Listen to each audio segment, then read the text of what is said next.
There comes a point where you stop confusing endurance with virtue, where you finally admit that surviving everything did not make you noble. It made you sharp. It carved you into someone who can stand in places others collapse, not because you're stronger, but because you had no choice but to adapt to pressure without screaming for relief. People like to romanticize resilience. They don't talk about what it costs. They don't talk about the way it trains you to stay alert even in peace, the way it teaches your nervous system that calm is temporary and silence must always be monitored. They don't talk about how resilience requires you to expect impact even when nothing is moving. I learned early that softness was negotiable, but awareness was not. That if I stayed alert enough, read people closely enough, to make you, controlled my reactions carefully enough, I could avoid being caught off guard. I could avoid the kind of damage that comes from trusting too freely. That's the part no one applauds, the vigilance, the constant internal scan, the way your mind never fully rests because rest once came with consequences. So when people tell me to relax, to open up, to stop overthinking, I know they're speaking from a world where safety was assumed, not calculated. What they don't understand is this: I'm not guarded because I'm afraid. I'm guarded because I'm precise. Because I've seen how quickly people misuse access when they don't understand what they've been given. Because I've watched curiosity turn into entitlement, intimacy turn into leverage, understanding turn into control. I don't fear closeness. I fear distortion. I fear being seen incorrectly and then treated according to someone else's misunderstanding. That's why I stay exact with my words. That's why I measure tone. That's why I pause before responding, not to manipulate, but to ensure that what leaves me cannot be twisted into something it was never meant to be. Most people speak to be felt. I speak to be accurate. And accuracy is lonely, because accuracy doesn't comfort people. It doesn't reassure them into false certainty. It doesn't smooth over contradictions or simplify complexity for the sake of connection. Accuracy stands where it stands and lets others decide whether they have the capacity to meet it. Most don't. They want emotion without responsibility. They want honesty without consequences. They want depth that performs, not depth that confronts. So they approach, intrigued at first, drawn to the stillness, the composure, the sense that there's something underneath. And then they get closer, close enough to feel the weight of what exists there, and suddenly they want it to be different. Lighter, easier, more accommodating. That's when I step back, not dramatically, not defensively. Just enough to remove access, just enough to return things to a distance where misinterpretation can't cause damage. People think that makes me cold. It doesn't. It makes me intact. But then there are rare moments, rare enough to be unsettling, when someone doesn't ask me to translate myself into something easier to digest. Someone who doesn't need reassurance that what they're sensing isn't dangerous.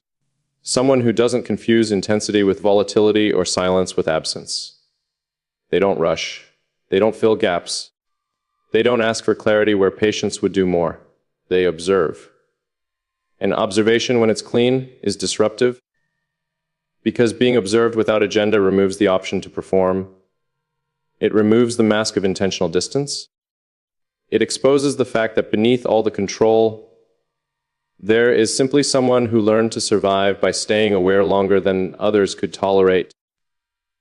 That kind of awareness doesn't shut off on command. It watches, it tracks, it remembers. And when someone meets that awareness without flinching, something destabilizing happens. Not emotionally, structurally. Your internal hierarchy shifts. The part of you that's always scanning for threat pauses, not because danger is gone, but because for once it doesn't detect intrusion. For once, it doesn't sense someone reaching for leverage or trying to pull meaning out of you for their own reassurance. It senses presence, and presence is dangerous when you built your life around self-containment. Because presence doesn't demand anything. It doesn't ask you to open. It doesn't pressure you to explain. It doesn't frame silence as absence or depth as a problem to be solved. It just stays. And staying forces honesty in a way confrontation never could. You start noticing how much of your identity has been shaped by anticipating other people's limits, how often you've adjusted your tone, edited your thoughts, withheld your truth, not out of fear, but out of efficiency. Because you learn that most people don't actually want the truth. They want a version of it that fits into their emotional bandwidth. So you learn to compress yourself, to condense, to distill, to offer fragments instead of the whole. Not because you're hiding, but because you're conserving.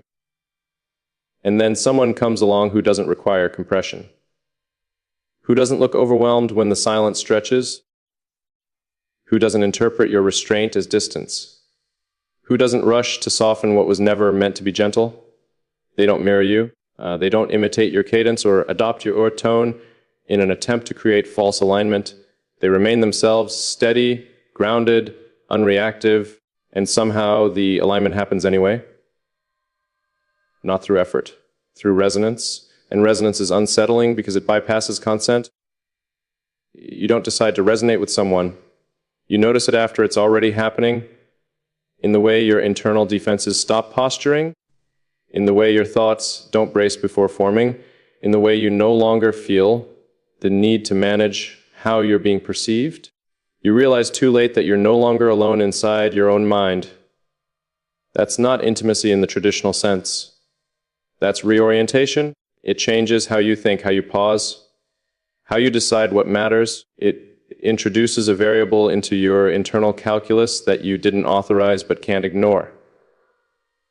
You start factoring someone in without trying to.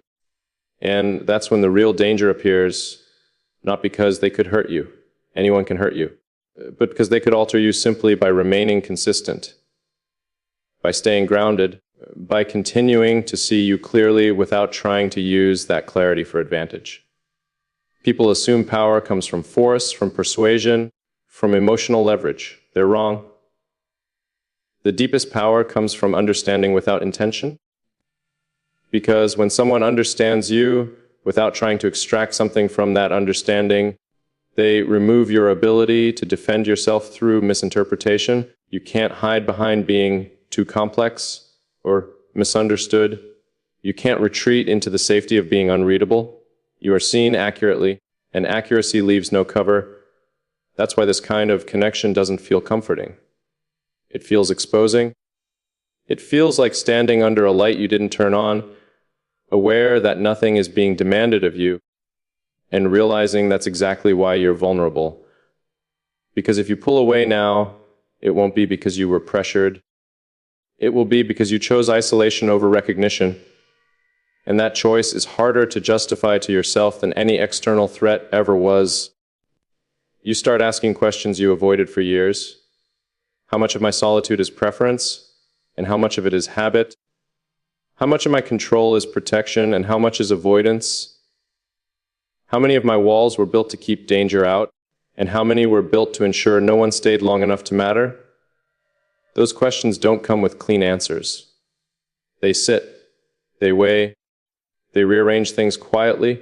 You notice how your silence changes around them, how it stops being a shield and becomes a shared space, how you no longer feel the urge to disappear inward when things go quiet. Not because you're relaxed, but because you're not alone in the stillness.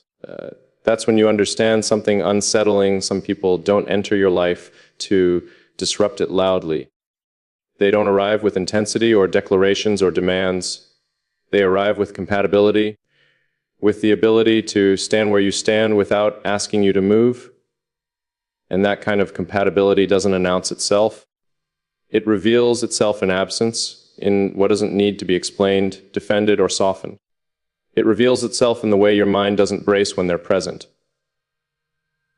in the way your truth doesn't feel like a liability, in the way your darkness doesn't need justification. You stop preparing for misunderstanding, and preparation has been your entire strategy for survival. So when it disappears, you feel unarmed, not because you're unsafe, but because you're no longer rehearsing escape. That's unfamiliar, and unfamiliar feels dangerous to people who learn to survive by staying ahead of harm. But here's the truth that settles when you stop resisting it. Not every threat comes with violence. Not every danger destroys. Some dangers change you. They dismantle strategies you no longer need. They expose habits that once protected you but now only isolate you. They invite you into a version of yourself that isn't defined by vigilance alone. And that invitation is quiet. No promises, no assurances, no guarantees. Just the presence of someone who can stand in your depth without drowning, without trying to save you from it, without needing you to be anything other than exact. You don't rush toward that. You don't romanticize it. You recognize it. And recognition, once it happens, doesn't leave you unchanged. It becomes a reference point, not for who you want to be with, but for who you refuse to be around ever again. You stop tolerating dilution. You stop entertaining proximity without comprehension. You stop explaining yourself to people who hear but don't listen. Not out of arrogance, out of alignment. Because once you know what it feels like to be met without distortion, everything else feels like noise. And noise no longer has access to you. And once noise loses access to you, something else happens that no one prepares you for. You start hearing yourself more clearly. Not the rehearsed version, not the controlled voice you use to keep things manageable, the raw internal cadence that existed before you learned how dangerous honesty could be. It's unsettling at first, because without constant external friction, there's nothing to push against, nothing to sharpen yourself on. You realize how much of your identity was formed in response to resistance, how often you defined yourself by what you survived, what you outgrew, what you endured quietly. When resistance fades, you're left with something more exposed than pain. Choice. And choice is heavier than suffering ever was. Because suffering gives you a role, it gives you a script, it tells you where to stand. A choice asks you to decide who you are when nothing is pressing against your throat. That's where most people panic. They miss the chaos. They miss the friction. They miss the familiar tension of always bracing for impact. They mistake that tension for aliveness. But aliveness isn't tension, it's awareness without threat. And awareness without threat feels like standing on the edge of something vast, realizing there's no one left to blame if you don't move. That's why people return to noise, to shallow connections, to predictable misunderstandings. Because confusion feels safer than clarity when clarity demands accountability. But you don't return. Not once you've felt what it's like to be met without distortion. Because now you know the difference between being tolerated and being understood, between being wanted and being respected, between being close and being known. And you can't unknow that. So your standards shift, not upward, but inward. You stop asking, do they like me? You start asking, do they perceive me accurately? You stop offering explanations preemptively. You let silence do the filtering. You stop adjusting your edges to avoid discomfort. You let discomfort reveal capacity. And this is where people misinterpret you the most. They think you become distant. They think you've become selective. They think you've grown colder. You haven't. You've grown precise. Precision looks like detachment to those who rely on ambiguity to stay comfortable. Precision feels threatening to those who need misunderstandings to maintain control. Because when you're precise, there's no room to project onto you, no space to mold you into something more convenient, no gap where assumptions can live undisturbed. You stand exactly where you are, and that stillness becomes a mirror. Some people see themselves clearly in it, and step back because they don't like what's reflected. Others lean in, curious, unsettled, unsure whether they're looking at you or at something unresolved in themselves. Very few stay. The ones who do don't announce it. They don't claim closeness. They don't ask for access. They adjust their presence. They listen differently. They speak with intention. They move with awareness. Not to impress you, but because they understand the cost of being careless around depth. You notice it immediately, not because they're louder, but because they're quieter in the right ways. They don't rush your pauses. They don't interrupt your processing. They don't try to rescue you from seriousness or lighten moments that weren't meant to be light. They respect gravity. And gravity changes everything. Because once you feel respected at that level, you stop tolerating environments where your weight is treated like a burden. You stop shrinking your truth to make it easier to hold. You stop translating yourself into softer dialects just to avoid being labeled too much. Too much was never the problem. Too unprepared was.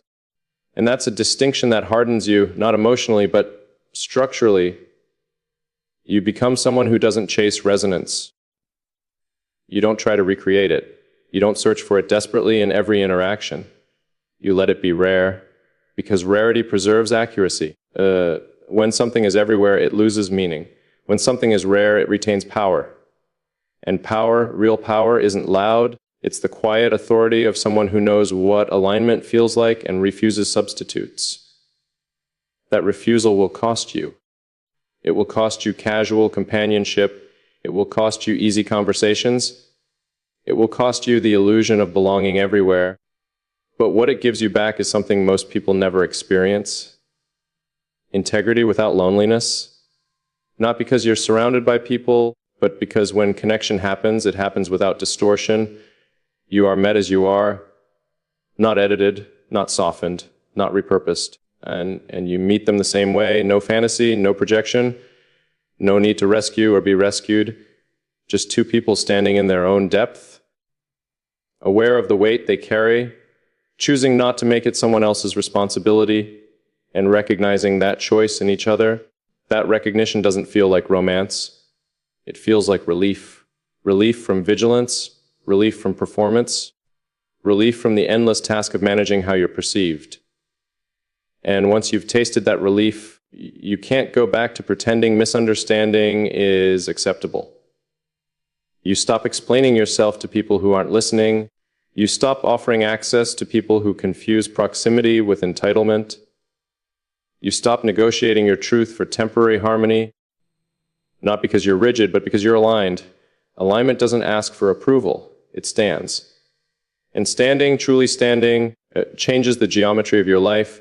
It alters who approaches you, who stays, who feels threatened, who feels drawn. You become a quiet filter, and filters don't argue. They don't persuade. They don't chase. They allow what fits and let everything else pass through. That's the kind of strength no one teaches you to build, because it can't be taught. It's earned through silence, through restraint, through learning the difference between isolation and solitude, through surviving long enough to realize that peace isn't the absence of darkness. It's the presence of understanding. And once understanding becomes your baseline, everything else becomes optional. And when understanding becomes your baseline, you start noticing something subtle but irreversible. Your tolerance for confusion drops to zero. Not intellectual confusion, that's human. Emotional confusion, energetic confusion. The kind that comes from being around people who don't know who they are, but still want access to who you are. You feel it immediately now. The static, the mismatch, the way conversations drift toward performance instead of presence. The way people talk at you instead of sitting with you. The way they search your face for permission, reassurance, reflection, anything that confirms their own sense of self. You don't offer it. Not out of cruelty, out of clarity, because you've learned the cost of being someone else's stabilizer. You've learned how easily your depth becomes a place others want to rest in without ever asking whether you want to hold that weight. So you stop volunteering. You let people reveal their capacity without interference. You watch how they handle silence when there's nothing to consume. You watch how they respond when you don't fill space for them. You watch whether they grow curious or anxious when there's nothing to grab onto. That observation tells you everything. Some people get louder, some get restless, some get offended. They mistake your neutrality for judgment, your restraint for distance, your self-containment for arrogance. You let them. Because clarity doesn't argue with misinterpretation, it outlives it. And then there are others, fewer, always fewer, who settle, who don't rush to fill the quiet, who don't need to dominate the moment to feel present, who don't demand emotional output to validate their existence. They don't perform connection. They inhabit it. E. You notice how their presence doesn't disrupt your internal rhythm. How you don't feel the need to prepare before they speak. How your thoughts don't retreat or armor themselves in advance. Your system recognizes theirs.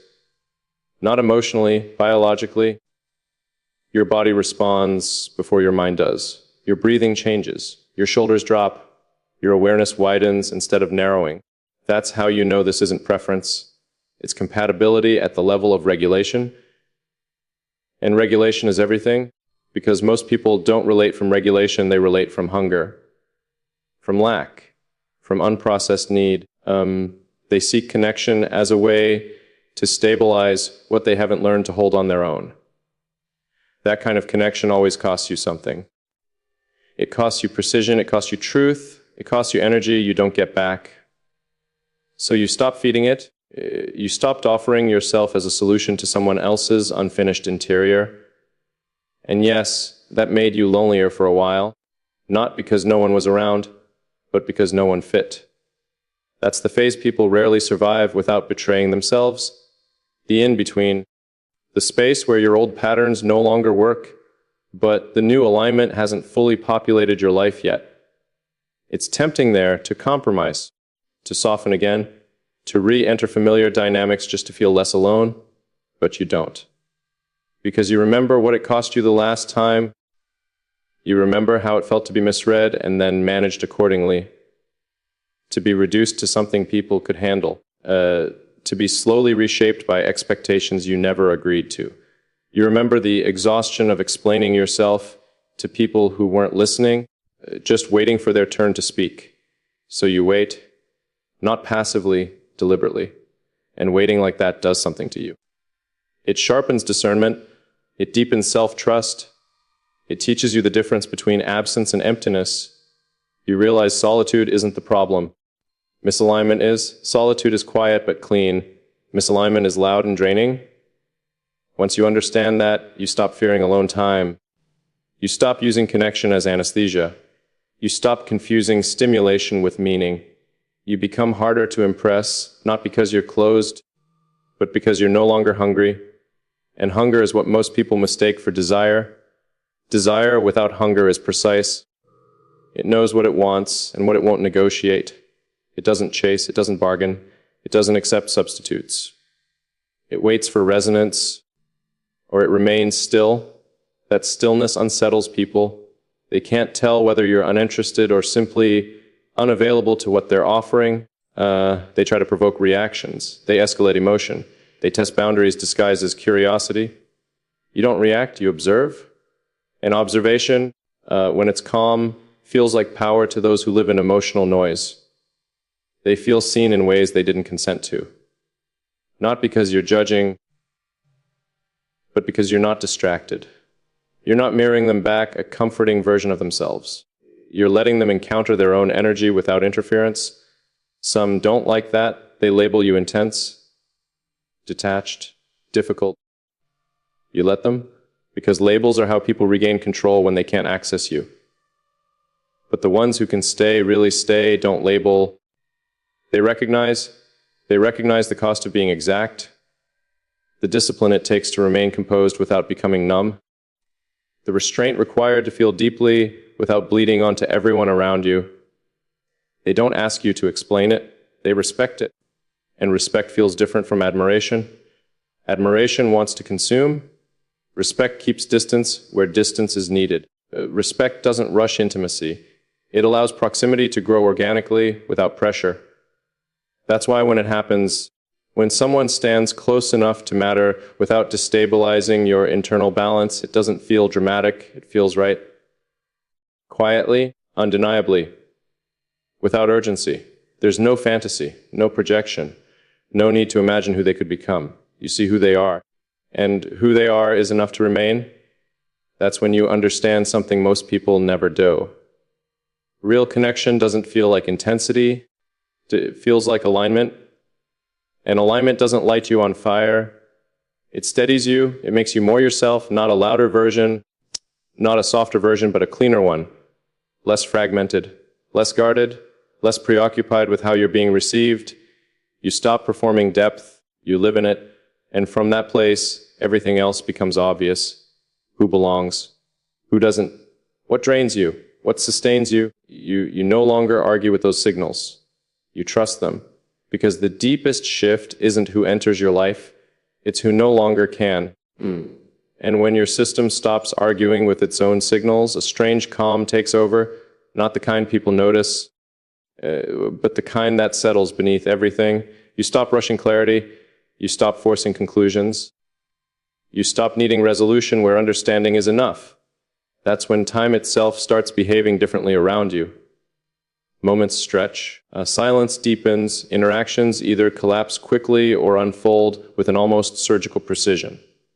Nothing lingers halfway anymore. People either arrive fully or they don't arrive at all, and you no longer chase the ones who hover. Hovering used to confuse you. You'd wonder whether you were misreading something, whether patience would change the shape of their presence. Now you see it clearly. Hovering is hesitation dressed as interest. It's proximity without commitment. Attention without accountability. You don't accommodate that. Because accommodation is where your energy used to leak out quietly. You learned the hard way that not every approach deserves a response, and not every curiosity deserves access. Some people aren't drawn to you. They're drawn to the way your depth reflects something unresolved in them. And that reflection makes them linger. But lingering isn't staying. Staying requires capacity. Capacity to listen without agenda. Capacity to hold complexity without simplifying it. Capacity to remain steady when the truth isn't flattering or easy or warm. Most people want closeness as long as it feels affirming. Very few want closeness when it asks them to confront themselves. So you stop mistaking interest for readiness. You watch what happens when things stop being entertaining, when conversations stop circling safe territory, when silence lasts long enough to reveal what someone does when there's nothing to perform. That's where truth lives, and you've become fluent in that language. You don't announce your boundaries. You embody them. You don't explain your absence. You don't speak. You don't justify your pace. You keep it. Because you've learned something irreversible. Your energy teaches people how to treat you long before your words ever could. So you become deliberate with it. Not rigid, not closed. Deliberate. You choose where to stand. You choose when to speak. You choose when to leave things unsaid. And that choice restores something you didn't realize you lost: agency without defensiveness. You no longer need to protect yourself aggressively because you're no longer accessible indiscriminately. That's the shift most people never reach. They think boundaries are walls. They think distance is rejection. They think selectivity is cruelty. They don't understand that boundaries are what make closeness possible without self-erasure. Without them, everything becomes noise. With them, resonance becomes audible. And resonance, when it happens now, feels unmistakable. Not exciting, not overwhelming, not chaotic, grounded. It feels like standing next to someone without bracing, like thinking out loud without calculating impact, like silence that doesn't demand explanation. You don't need to fill space. You don't need to manage perception. You don't need to translate yourself. You are received as you are. And in that receiving, something old loosens its grip. The vigilance softens. The constant internal scanning quiets. The habit of preparing for disappointment relaxes. Not completely, not naively, just enough to let you notice how much of your strength was built around anticipating loss, and how much of that strength can now be redirected toward presence instead of protection. That's not healing in the way people like to describe it. It's relocation. You don't become less intense. You become less guarded. You don't become softer. You become more precise about where you allow hardness to exist. You stop bleeding energy into places that don't deserve it. You stop overextending empathy where there's no reciprocity. You stop explaining truths to people committed to misunderstanding them. And that restraint doesn't make you smaller. It makes you heavier in the best way. Your words carry more weight because they're not diluted. Your silence carries more meaning because it's not avoidance. Your presence carries more gravity because it's not seeking approval. People feel that. Some are drawn to it. Some are intimidated by it. Some project onto it. You don't adjust for any of them. Because adjustment used to be your reflex, and now it's your red flag. You pay attention to how people respond when you don't accommodate, when you don't soften, when you don't make yourself easier to digest. That response tells you everything you need to know. Those who try to provoke you reveal their insecurity. Those who withdraw reveal their lack of capacity. Those who stay reveal something rare: self-regulation. Self-regulation is the currency of depth. Without it, intensity becomes chaos. Without it, honesty becomes violence. Without it, connection becomes consumption.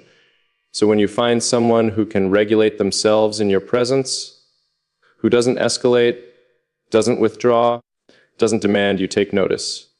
Not because it's impressive, because it's compatible. Compatibility doesn't sparkle, it doesn't rush, it doesn't shout, it settles. And once something settles into your system, it changes how everything else feels. Suddenly, what once felt normal feels intrusive. What once felt exciting feels unstable. What once felt tolerable feels misaligned. You're not judging, you're discerning. And discernment is quiet. It doesn't announce itself. It doesn't defend its choices. It simply moves differently. You move differently, you listen more than you speak. You pause more than you react. You choose depth over volume every time. Not because depth makes you special, but because shallow no longer reaches you. You've outgrown it, not intellectually, but energetically. And that outgrowing doesn't feel triumphant. It feels clean, clean enough that you can finally stand in yourself without bracing for collapse. Clean enough that you no longer need to disappear inward to stay intact.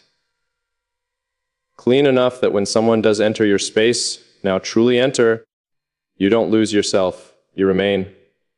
And remaining fully present without contraction, without performance, without armor, that's the quiet power you were always building toward.